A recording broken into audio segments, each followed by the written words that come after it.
Hello students, आज के इस वीडियो में हम लोग चर्चा करेंगे बायोडाइवर्सिटी अर्थात जैव विविधता यानी जीवों में पाए जाने वाली विविधता के संबंध में।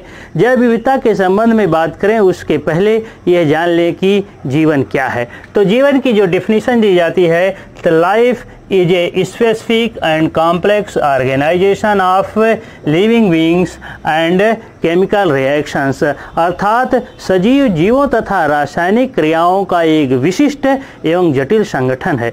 सजीवों में उपस्थित प्रोटोप्लाज्म में ऊर्जा की निरंतर क्षतिपूर्ति की क्षमता है। इसीलिए इंग्लिश बॉटनिस्ट हक्सले ने कहा कि protoplasm is the physical basis of life, यानी जीवद्रव्य जीवन का भौतिक आधार है।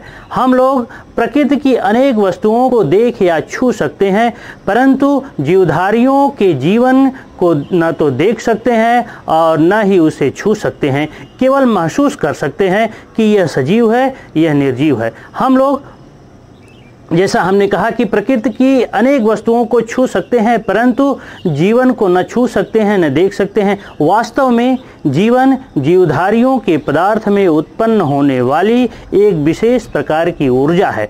हम केवल इतना कह सकते हैं कि संगठित पदार्थ अर्थात सजीव पदार्थ की जैव दशा ही जीवन है। सफल जीवन के लिए जीवों में अपने वातावरण में होने वाले परिवर्तनों के अनुसार अपने शरीर की कार्यकी अर्थात फिजियोलॉजी और उस मेटाबॉलिज्म में आवश्यक परिवर्तन करने के लिए शरीर एवं अंतः वातावरण की अखंडता बनाए रखने की अभूतपूर्व क्षमता होती है। इसीलिए क्लाडी बर्नार्ड नामक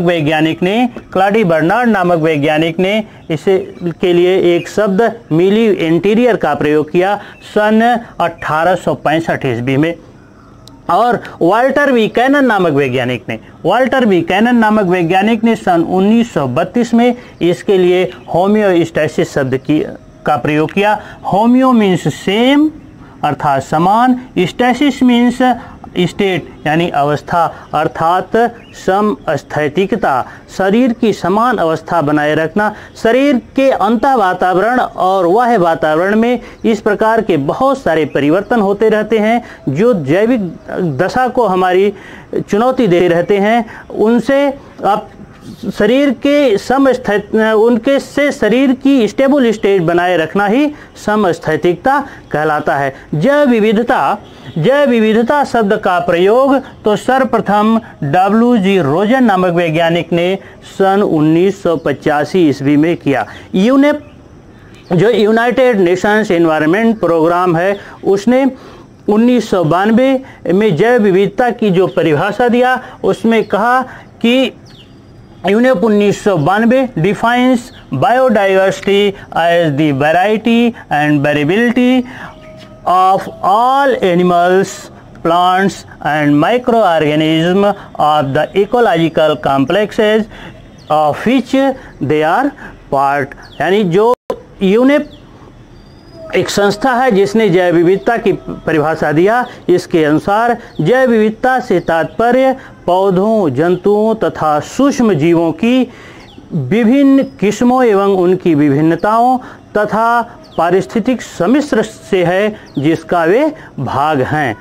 हम प्रकृति में बहुत सारे जंतु और बहुत सारी वनस्पतियां देखते हैं। जैसे हम देखते हैं अपने चारों तरफ गाय, भैंस, बकरियां, शेर, चीता, कुत्ता, बिल्ली, हाथी, खरगोश, विभिन्न प्रकार के कीटों और विभिन्न प्रकार के पौधों की बहुत सारी जातियां देखते हैं, उनको जानते और पहचानते हैं। परंतु जीव जगत इससे कहीं अधिक विशाल है।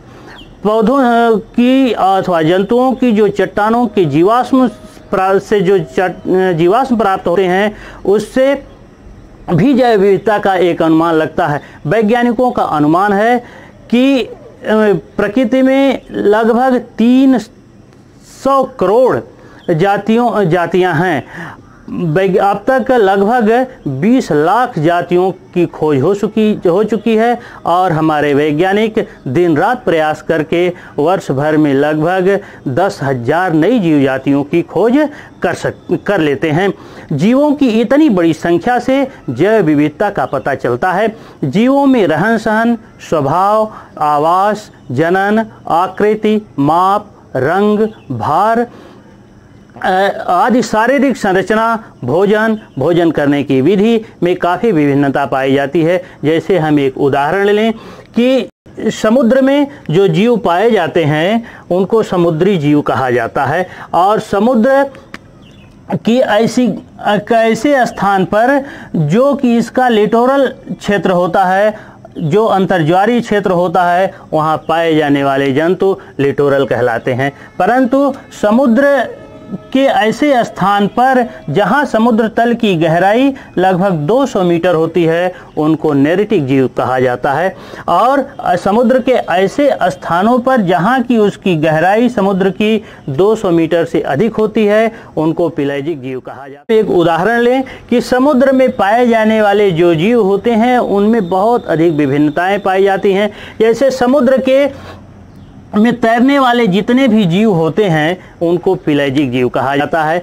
समुद्र की तली पर स्थानबद्ध जीवन व्यतीत करने वाले जीव बेंथिक जीव कहलाते हैं, और समुद्र के उस स्थान पर जो इंटरटाइडल रीजन होता है वहाँ पर पाए जाने वाले जो जीव होते हैं वह लिटोरल कहलाते हैं। लेकिन समुद्र के ऐसे स्थान पर जहाँ की उसकी गहराई लगभग 200 मीटर होती है उन स्थानों पर जीवन व्यतीत करने वाले समुद्री जीव नेरिटिक कहलाते हैं। परंतु ऐसे जीव जो समुद्र में तैरते रहते हैं उनको पेलाजिक जीव कहा जाता है, और यह ऐसे स्थानों पर पाए जाते हैं जहां समुद्र की गहराई 200 मीटर से अधिक होती है। अब इस पेलाजिक जीवों को उनकी गहराई के अनुसार विभिन्न भागों में आप बांट सकते हैं। जैसे इपीपेलाजिक जीव, यह समुद्र तल से लगभग 200-400 मीटर की गहराई तक पाए जाते हैं। मीसोपेलाजिक जीव समुद्र तल में लगभग 1000 मीटर की गहराई तक पाए जाते हैं। बेंथीपेलाजिक जीव लगभग 4000 मीटर की गहराई तक समुद्र में पाए जाते हैं।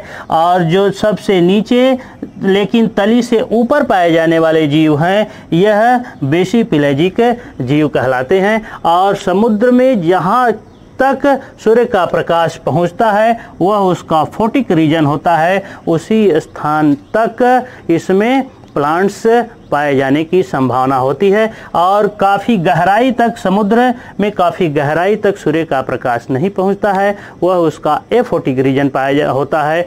उन स्थानों पर पौधे नहीं पाए जाते हैं क्योंकि वहाँ सूर्य का प्रकाश नहीं पहुंचता है, इसलिए हरे पौधे उन स्थानों पर नहीं पाए जाते हैं। इसी तरह से आप उदाहरण लें कि जैसे स्थिर जलाशयों में पाए जाने वाले जीव लेंटिक कहलाते हैं। स्थिर जलाशयों में पाए जाने वाले जीव लेंटिक कहलाते हैं, जैसे तालाब और झील में। इसी तरह से जो पानी बहता रहता है, बहते हुए जल में पाए जाने वाले जीव जैसे नदी झरने में पाए जाने वाले जीव लोटिक कहलाते हैं। लेकिन स्वीट वाटर या मैरीन वाटर किसी में भी निश्चल रूप से समुद्र उस पानी की सतह पर स्वतंत्र रूप से इधर उधर तैरने वाले जीव प्लैंक्टन्स कहलाते हैं। प्लैंक्टन्स कहलाते हैं। अब यह दो तरह के हो सकते हैं, जू प्लैंक्टन्स और फाइटोप्लैंक्टन्स। परंतु जो सक्रिय रूप से पानी की सतह पर तैरने वाले जीव हैं उनको नेक्टान्स कहा जाता है, उनको नेक्टान्स कहते हैं। इसी तरह से स्थल पर आप ले लीजिए, स्थल पर जो पाए जाने वाले जीव हैं स्थलीय जीव कहलाते हैं। जो वायु में पाए जाने वाले हैं एरियल जीव कहलाते हैं। लेकिन जो स्थल पर में बिल बना करके भूमि में बिल बनाकर रहते हैं वो बरोइंग एनिमल्स कहलाते हैं। इस प्रकार से पृथ्वी पर जल में और वायु में पाए जाने वाले जीवों में बहुत अधिक विभिन्नता होती है, और प्रकृति में पाए जाने वाले विभिन्न जीवों चाहे वो जंतु हों चाहे पौधे हों, जब उनका सरसरी तौर पर हम अध्ययन करते हैं तो लगता है कि प्रकृति इन जीवों का एक अस्त व्यस्त कबाड़खाना सा है। परंतु जब उसका सूक्ष्म आप अध्ययन करते हैं, उन जीवों का सिस्टमेटिक अध्ययन करते हैं तो लगता है कि यह अस्त व्यस्त कबाड़खाना नहीं परंतु एक सुव्यवस्थित तंत्र है।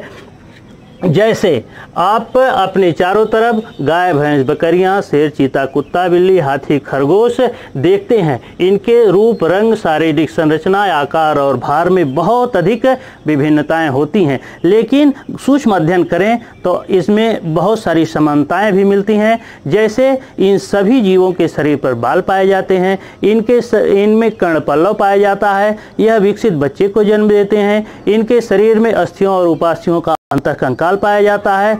मादा बच्चे में स्तन ग्रंथियां विकसित होती हैं, वह प्रसव के बाद बच्चे को दूध पिलाती हैं। तो यह सभी मिलकर के उनमें एक क्रमबद्धता दिखाई देती है, अर्थात इन सभी को एक बड़े समूह स्तनी में रखा जाता है। मैमेलिया में इनको रखा जाता है, स्तनी में रखा जाता है। इसी तरह से पक्षियों की आप बहुत सारी जातियां देखते हैं, चाहे वह कौवा हो, खरगोश कौवा हो, चाहे गिद्ध हो, चाहे चील हो या पैरट हो, इसमें बहुत सारी विभिन्नताएं देखी जाती है।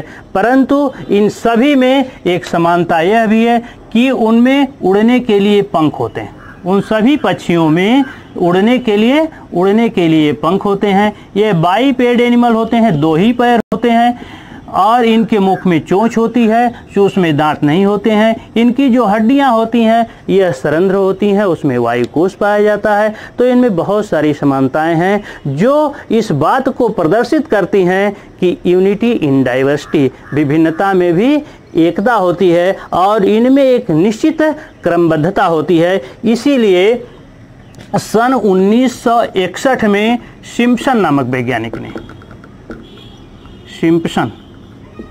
नामक वैज्ञानिक ने सिस्टेमेटिक्स अथवा क्लैडिस्टिक नाम से एक ऐसी जीव विज्ञान की ब्रांच को विकसित करने का विचार रखा, जिसमें जीवों को उनकी रंग, रूप, आकृति और विकासी इतिहास के आधार पर एक क्रम से उनको रखा जाए। तो सिम्पसन नामक वैज्ञानिक ने इसीलिए सिस्टेमेटिक्स अथवा क्लैडिस्टिक नाम से एक जीव विज्ञान की ब्रांच रखने का विचार रखा।